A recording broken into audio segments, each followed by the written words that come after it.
He found the captain pacing the quarter-deck, a man mentally exhausted from wrestling with the devil, although of this particular occupation his lordship could have no possible suspicion. With the amiable familiarity he used, Lord Julian slipped an arm through one of the captain's, and fell into step beside him. "What's this?" snapped Blood, whose mood was fierce and raw. His lordship was not disturbed. "I desire, sir, that we be friends," said he suavely. That's mighty condescending of you." Lord Julian ignored the obvious sarcasm. "It's an odd coincidence that we should have been brought together in this fashion, considering that I came out to the Indies especially to seek you." "You're not by any means the first to do that," the other scoffed. "But they've mainly been Spaniards, and they haven't had your luck." "You misapprehend me completely," said Lord Julian, and on that he proceeded to explain himself and his mission. When he had done, Captain Blood, who until that moment had stood still under the spell of his astonishment, disengaged his arm from his lordship's, and stood squarely before him. "You're my guest aboard this ship," said he, "and I still have some notion of decent behaviour left me from the other days, thief and pirate though I may be. So I'll not be telling you what I think of you for daring to bring this offer, or of my Lord Sunderland, since he's your kinsman, for having the impudence to send it. But it does not surprise me at all that one who is the minister of James Stuart should conceive that every man is to be seduced by bribes into betraying those who trust him." He flung out an arm in the direction of the waist, whence came the half-melancholy chant of the lounging buccaneers. "Again, you misapprehend me," cried Lord Julian, between concern and indignation. "That is not intended. Your followers will be included in your commission." "And do you think they'll go with me to hunt their brethren, the brethren of the coast? On my soul, Lord Julian, it is yourself does the misapprehending. Are there not even notions of honour left in England? Oh, there's more to it than that, even.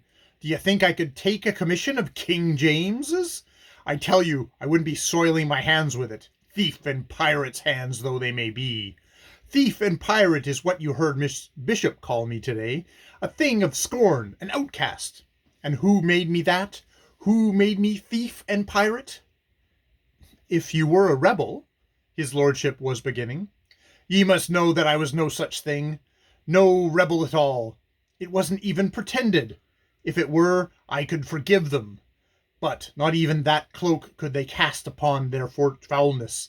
Oh no, there was no mistake. I was convicted for what I did, neither more nor less. That bloody vampire Jeffreys, bad cess to him, sentenced me to death, and his worthy master James Stuart afterwards sent me into slavery, because I had performed an act of mercy, because compassionately and without thought for creed or politics I had sought to relieve the sufferings of a fellow creature, because I had dressed the wounds of a man who was convicted of treason. That was all my offence. You'll find it in the records, and for that I was sold into slavery, because by the law of England, as administered by James Stuart, in violation of the laws of God, who harbours or comforts a rebel is himself a judge guilty of rebellion. Do you dream, man, what is it to be a slave?" He checked suddenly at the very height of his passion. A moment he paused, then cast it from him as if it had been a cloak. His voice sank again. He uttered a little laugh of weariness and contempt. "But there, I grow hot for nothing at all. I explain myself, I think, and God knows it is not my custom. I am grateful to you, Lord Julian, for your kind intentions. I am so, but you'll understand perhaps, ye look as if ye might." Lord Julian stood still. He was deeply stricken by the other's words, the passionate, eloquent outburst that, in a few sharp, clear-cut strokes, had so convincingly presented the man's bitter case against humanity, his complete apologia and justification for all that could be laid to his charge. His lordship looked at that keen, intrepid face gleaming lividly in the light of the great poop lantern, and his own eyes were troubled. He was abashed. He fetched a heavy sigh. "A pity," he said slowly. "Oh, bluster me, a cursed pity." He held out his hand, moved to it on a sudden generous impulse. "But no offence between us, Captain Blood." "Oh, No offense, but I'm a thief and a pirate, he laughed without mirth, and, disregarding the proffered hand, swung on his heel. Lord Julian stood a moment, watching the tall figure as it moved away towards the taffrail.